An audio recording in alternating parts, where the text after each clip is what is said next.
E aí a gente sabe, né, é muito comum para todas essas doenças neurodegenerativas o tema da agregação amiloide, né.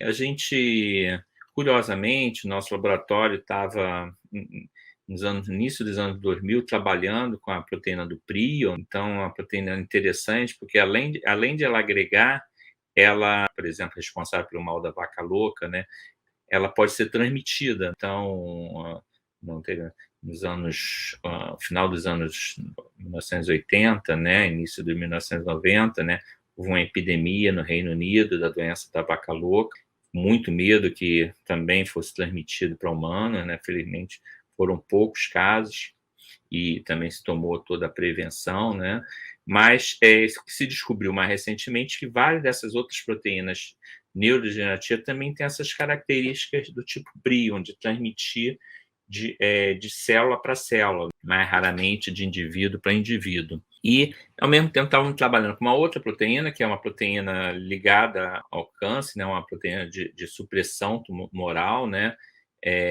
que tinha umas características que a gente tinha mostrado que a proteína do prion ligava no ácido nucleico, né, hoje já está estabelecido que isso de fato ocorre, né, que o ácido nucleico poderia ser um catalisador exatamente da mudança priônica, né? E a P53 é um fator de transcrição extremamente importante, né? Ela tem essa estrutura aqui bem complexa, que é o DNA, o restante é a proteína, né? Ela tem um dos segmentos, o segmento que liga DNA, as outras partes menos estruturada, né? E ela é uma proteína que controla o ciclo celular. Então, se essa célula sofre qualquer efeito, né, enfim, exposição a UV, um agente carcinogênico, né, ela trata de parar o ciclo celular, eventualmente levar a célula à chamada apoptose, né, e claro, né, e essa proteína, né, curiosamente, ela está presente em mais de 50% dos tumores humanos, né, ou seja, há uma mutação que acaba levando a proteína a perder sua função de supressão tumoral. E, curiosamente, é uma mutação somática, né? Ou seja, significa que é só em um gene, o outro gene ela está normal, mas ela consegue, de alguma maneira que está mutada, afetar a outra que não tem a mutação, né? E aí você tem o crescimento celular, né, que é típico do câncer, né? E claro, né, buscar um composto, né, que possa reativar essa proteína seria muito importante, né? Nós ficamos curiosos exatamente com a pergunta como é que ela poderia fazer isso?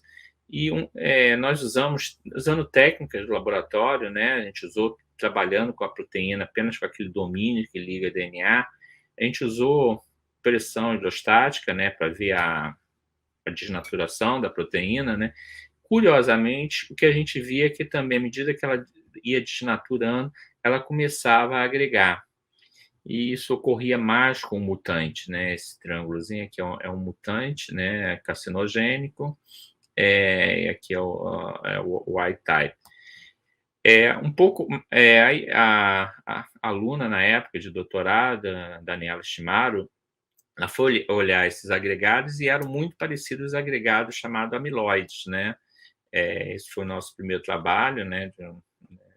Algumas dezenas de trabalhos desde então, né? Na época nós propusemos, bem, então é bingo, talvez a maneira como a P53 mutada cancela, né, que é a verdinho, né, cancela a função da não mutada, né, levando todo mundo para um único agregado, e aí a célula perde o seu controle, né, e de o controle, e aí a função de supressão tumoral, né. Mais adiante, nós vimos que, na realidade, essa agregação ocorria apenas aumentando a temperatura para 37 graus, né, temperatura fisiológica, se esperasse um tempo suficiente, né, o mutante tinha uma propensão de agregar, né, que a gente mede por um corante, né, muito mais que a forma não mutada, né.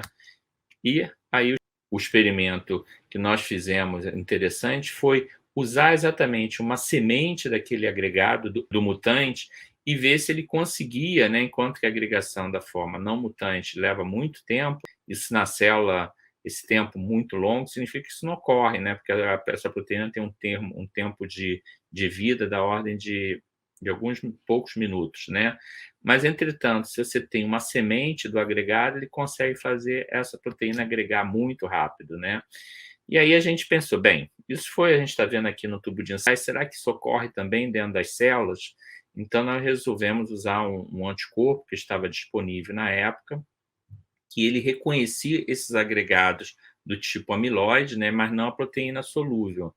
E fomos olhar, por exemplo, biópsias de tumor de mama, né, então, que aqui está mostrado em vermelho, né, o tumor, né, notar que aparecia totalmente, né, sinalizado, né, aqui um tumor, com uma mutação na P53, né, em vermelhinho é o anticorpo detectando o agregado amiloide, em verde é detectando a P53, e aqui mostrando que eles confluem, né.